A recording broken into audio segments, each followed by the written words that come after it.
Have many college students who are getting back in the swing of things, about to start back to school, and so you're visiting with us this morning as well, and we invite you to come back and to learn more about Oldham Lane and to visit with us again.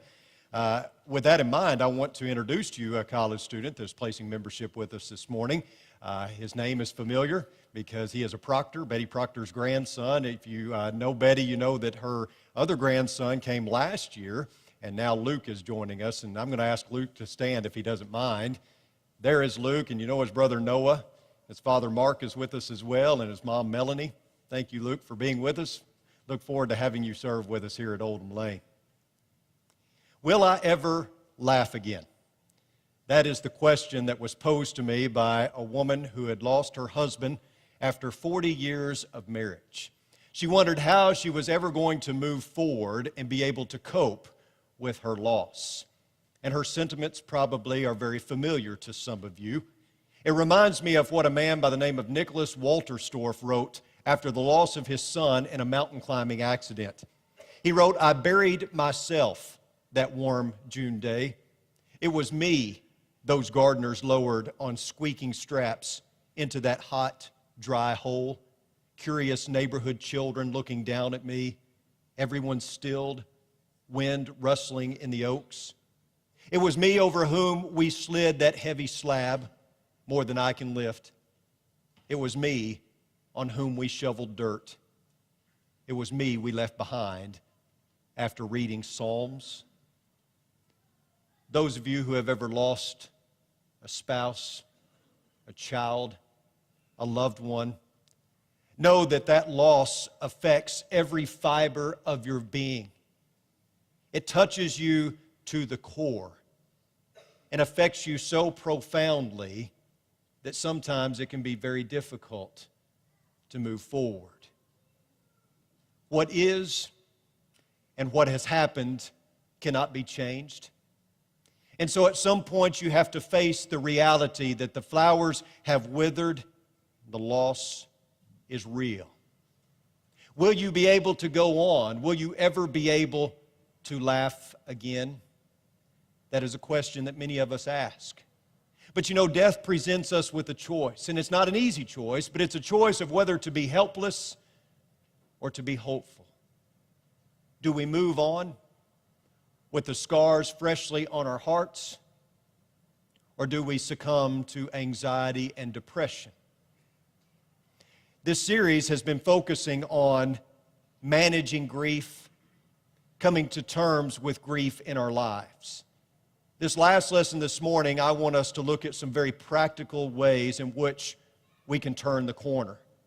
Because I think all of those dealing with grief want to move forward, but sometimes they don't know how or even where to start. So let's look at a few things this morning. First of all, working through grief and turning the corner means that we have to face the reality of our loss. Now, I'm not suggesting to you this morning that this is easy. It's not. And I'm certainly not suggesting to you that you just need to get over it and move on and pull yourself up by the bootstraps. Because as I've said before, grief, mourning, is natural. It's normal. It's healthy. But it becomes unhealthy when we allow it to consume us and keep us from moving forward and stepping out in faith. So at some point we have to deal with the reality of the loss, no matter how difficult it may be. Denial is a common phase that many grievers face. They don't want to come to terms with the fact that the one that they have lost is gone and is not coming back. But at some point we have to face that reality. At some point we have to move forward, no matter how tragic the loss may be. It may not seem fair. It may not seem like we can. But we have to step out in faith and go forward. And secondly, the pain of grief must be dealt with. My friends, grief is hard work. It's demanding. It's demanding of our time and our energy. I have talked to people who have been grieving and they have cried so much they say, I just feel like I can't cry anymore. I'm all cried out. It's exhausting to grieve. Sleep flees from you. And your stomach is upset so often, you're not eating, you're not sleeping, and you feel like someone who is very sick because grief does that to us. It takes a toll on our bodies. As I said, it affects every fiber of our being, physically, mentally, socially, spiritually. It touches every fiber. Someone once said that grief is to loss what healing is to surgery. I had a friend in Cassville, Missouri, who was in his 80s and got around pretty well, but decided that because he needed knee replacement surgery on both knees, he was just going to do them both at once. He didn't want to have to go through that pain twice for an extended period of time, so he just said, I'm going to go do it all at once. So he had both knees replaced while he was in his 80s, and the subsequent weeks of recovery and rehab were torturous. And if you were to ask him at that time, would you do it again? He would have said, absolutely not. But in the days and weeks and months ahead, he got better, and he was able to move around and be more mobile than he ever was before. And as a result, he was triumphant over his surgery. He said, absolutely, I would do it again in a heartbeat because of the result. The pain was difficult to go through at the time, but the end result was certainly worth it. Grief is similar in that there is pain that we experience as we move forward, but that recovery has to happen. And as I've said before, time will never fully help you heal. You will never totally get over your loss, but you can cope better as you move forward. Also, we need to adjust to our new environment. An elderly woman who loses her husband may now have to learn to do some certain things around the house that she never had to do before. Now she may have to take care of mowing the yard or things of that nature, fixing a few things that her husband used to do. A man that loses his wife after many years may now have to cope with the reality that he has to fix his own meals, do his own laundry, things that maybe she did before. Now he has to do those. A child that loses a mother or a father has to cope with having a single parent. And a parent who loses a child has to cope with that loss as well. It can be difficult to adjust to our new environment, but moving forward requires us to do so. Therapists, counselors suggest that one way we can move forward and adjust to our new environment is by maybe writing a letter to the deceased. This can be very therapeutic. Writing a letter to let them know how you feel about them, because many times when someone loses a loved one, they feel that they didn't have that final opportunity to say goodbye, to let them know how they felt, to tell them one more time that they love them. We also call this not just adjusting to our new environment, we also call this emotional relocation. Sometimes that is needed. Sometimes we have to find a way in which we can channel our grief into something productive. Maybe we pick up a new hobby. Maybe we find someone or something else to put our efforts into. This is not to suggest that you just get over your loved one and don't think about them any longer or replace them. That's not what we're suggesting here. But maybe sometimes it would be good for us to occupy our time with something else. Sometimes grievers find it beneficial to them to help others that are going through something similar. Maybe as time goes by and you have grieved the loss of a loved one, you can help somebody else who is going through a similar situation. Here in the church, that is very beneficial. Those who have lost a loved one could use your quote-unquote expertise in helping them to cope with their loss. Emotional relocation is important. Dr. Henry Newen states this. He says, I am a wounded healer, someone who has had to look carefully after my own wounds while at the same time caring enough to try to do something in the name of Christ about the wounds of others. Maybe you're a wounded healer, and maybe you can help others who are wounded. Your emotional relocation may be investing the time and energy into providing therapy to those who are going through something similar. Working through grief can mean different things to different people. Everyone grieves differently. Everyone handles the pain and works through it in their own way. But the important thing is that you do work through it. As I said last week, you cannot suppress your grief and expect it to be beneficial. You can't bury toxic waste. You can try, and we have tried in the past, and we find that it seeps into the soil, it affects the rivers and lakes and vegetation. In the same way, you can't bury your grief either. It becomes toxic if you do. At some point, no matter how difficult it may be, we have to move forward. We have to take our grief and we have to let it work for us in a sense to where we can step out and heal. Grief becomes detrimental when we allow it to affect our spiritual health and keep us from moving on. Now, all these things that I just mentioned are important. But probably the most important thing I can say to you this morning, especially those who are dealing with grief, is that we do not grieve like other people. As Christians, we have something at our disposal that the world at large does not have, and that is hope. Our grief should never override our hope. We are a people of hope. The Apostle Paul writes this in 1 Thessalonians 4, 13 through 18. But we do not want you to be uninformed, brethren, about those who are asleep, so that you will not grieve as do the rest who have no hope.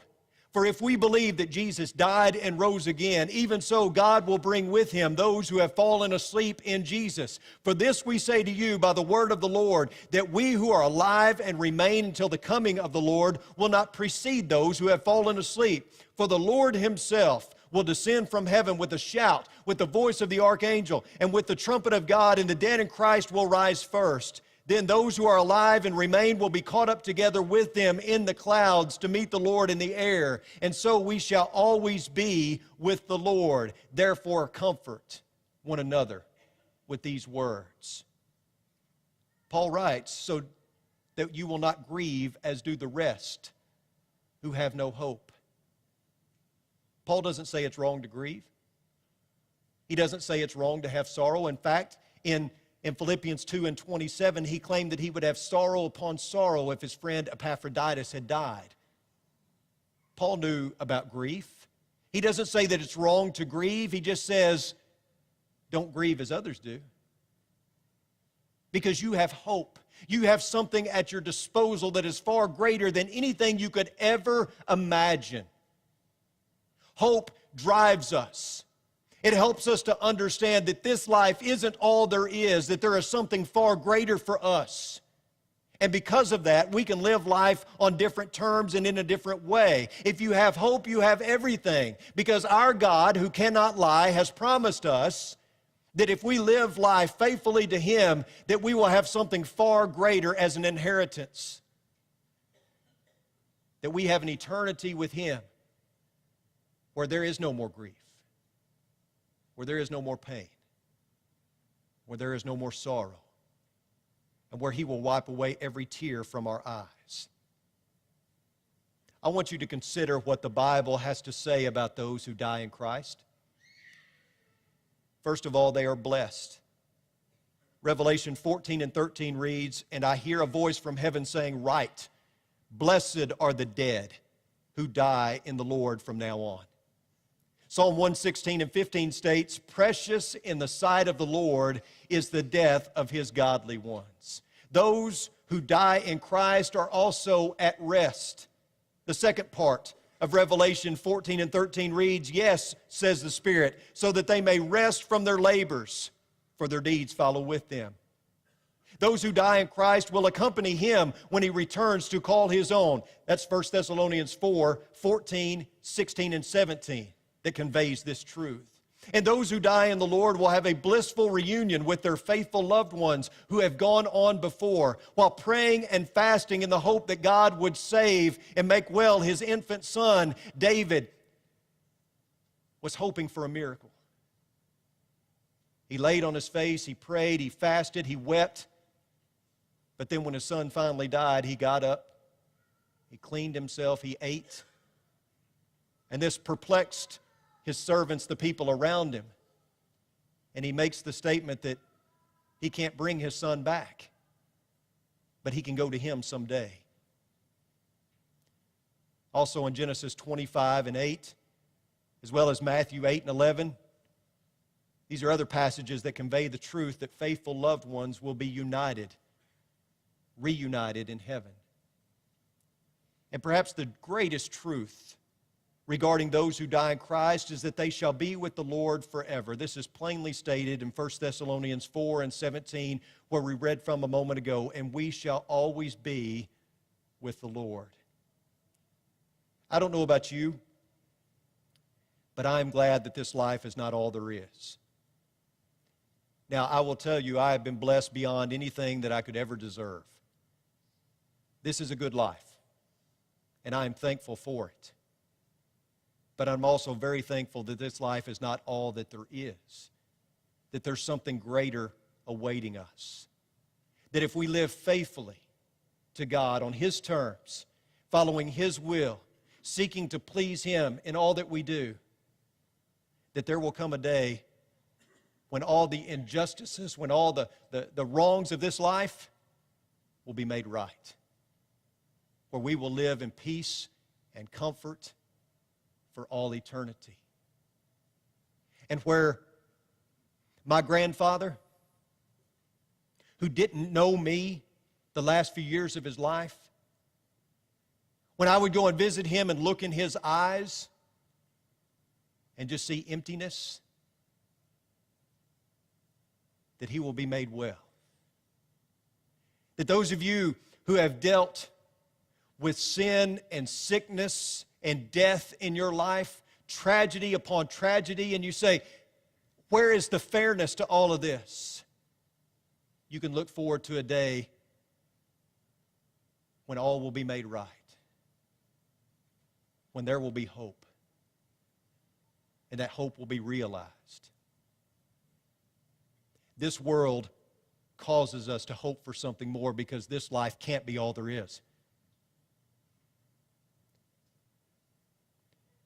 Where is the justice? Where is the fairness in a beautiful, vibrant, 39-year-old woman losing her life because of a blood clot? I know you're grieving. And I know it hurts, Ray. But thanks be to God that you and your wife are a child of God because you hope for something far greater. My friends, Paul said it right when he said, "For I consider that the sufferings of this present time are not worthy to be compared to the glory that is to be revealed to us." Grief, as devastating as it may be, doesn't even compare. It's not even close. You think of it as a scale, and you have grief on one side and you have the glory of heaven on the other. It is totally tipped in one direction because there is not even a comparison. The glories of heaven far outweigh any suffering, as tragic as it may be in this life. And therefore we can rejoice that someday God will wipe away every tear. But, as I've said before, we as Christians have to understand the grieving process so that we can help others as well. It's not just about those who grieve, it's about those who help those who grieve. And sometimes we are the worst at helping others, sad to say. I can remember on one occasion I was at the hospital visiting with a family who was about to lose their loved one. And while I was consoling them and putting my arm around them and crying with them, a family friend walks in and tries to intellectualize the situation.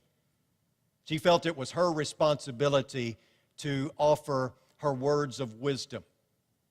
And instead of making things better, she just made things worse. She came in and counseled the family by telling them, "God is testing you." And I thought, testing you for what? And then she said, you're going to have to pick yourself up and you're going to have to move on. You're going to have to be strong for the rest of your family. And I'm thinking, that's terrible advice. Job's 3 friends offered some terrible advice. But before they opened their mouths, they sat with Job for 7 days without saying a word. They were in his presence. They were just there, being with him. And she said, God needs your family member more. And I'm thinking, how do you know the mind of God? just be quiet. You're not making things better. Just come in and be a pillow for this family. We don't need any expressions of your wisdom. Time heals all wounds, all those things, pulling out, that's not needed at this time. Tell them that you are there, that you love them, that you care about them. One reason that many people don't know how to help those who are grieving is because they've never really dealt with grief themselves. Another reason is because they just feel uncomfortable with death. I don't know about you, but I'm not real comfortable in hospitals or nursing homes. Death makes us uncomfortable. And so we don't really know how to console those who are hurting. Informal surveys show that 4 out of 5 reactions that grieving people hear following the loss of a loved one imply that they should not be feeling the way that they are feeling. In fact, one of the statements of comfort that we often hear is that you've got to be strong. You've got to move forward. And at some point you do have to move forward. But it's okay to grieve. It's okay to mourn. And as comforters, we need to say things like, we're here to help. Do you need anything? What we don't need to say is statements like, well, God needed him or her more. It was just their time to go. God must have needed another angel. My friends, we do not worship a God who intentionally takes the lives of our loved ones. We should never attribute the death of a loved one to a direct act of God. Why would God need the child more than their parents? Why would God need a 35-year-old mother more than her children? A woman by the name of Mary Jane Creel writes this. She said, I just hated being told that my daughter's illness and death were God's will. It made me feel as if God had betrayed me. Parents need to be supported by God, not betrayed by him. I believe God allows these tragedies to be a part of our lives, but I certainly do not feel that he wills such pain. So it's best to keep such callous statements to yourself. It's better if we just let the person know that we are here, that we love them, and that we are praying for them, that we are willing to meet any need that they have if they just let us know. Of course, nothing takes the place of our presence. And as I said last week, it's not just about our presence when the couple or family is grieving at the hospital or at home. It's in the days, months that follow. It seems like after the funeral is over, we tend to forget about the grieving. But that's when they need us most. Anniversaries, birthdays, a call, a card, a visit is most appropriate during those times. To let them know we haven't forgot about you. My friends, one of our own should never grieve alone.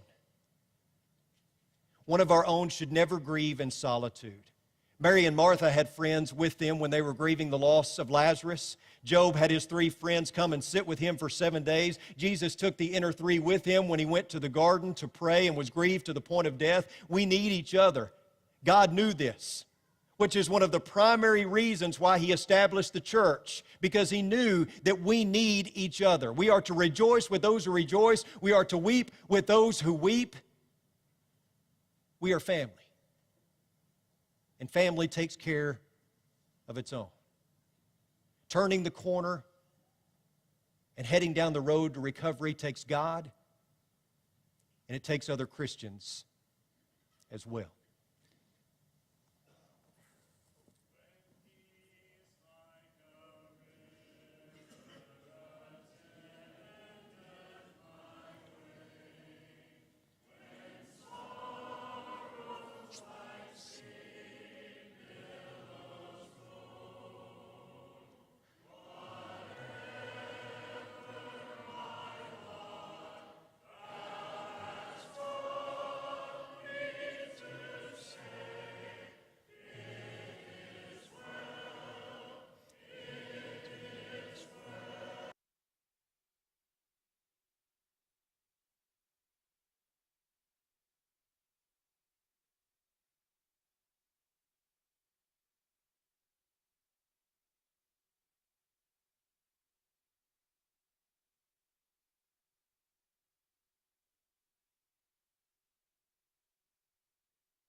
in our grieving that we can say, whatever my lot, it is well with my soul.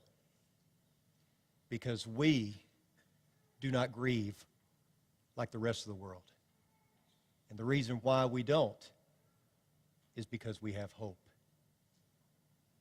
If you're sitting here this morning void of hope because you're not a child of God, I encourage you, I plead with you to recognize that hope, to grab hold of it through becoming a child of God. If you are a child of God and you're grieving this morning and you need the prayers, support, the hugs, the love of your church family to help get you through, we want to help you with that as well. We have a wonderful opportunity to do that tomorrow morning as the family of Ron and Danny French and Ray Thompson will be here as they are grieving the loss of Stephanie. It's not easy to move forward,